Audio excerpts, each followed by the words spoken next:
使用睡眠内视镜观察，打呼患者上呼吸道。这是上呼吸道的解剖构造。我们看到恶咽、舌根与会液。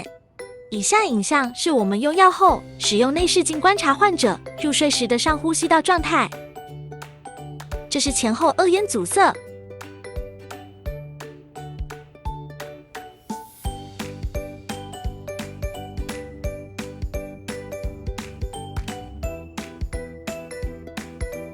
这是侧向恶咽阻塞。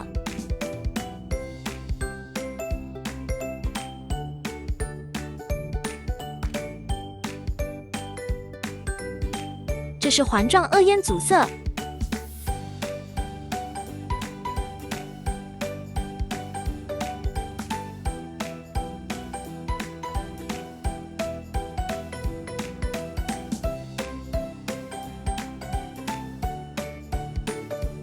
这是因为扁桃腺过大，造成口咽阻塞。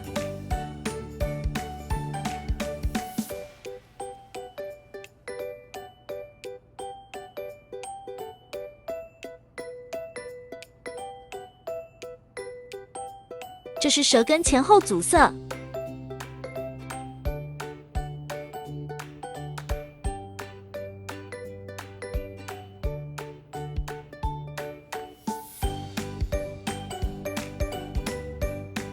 最后，这是会咽阻塞，吸气时侧边会挛缩。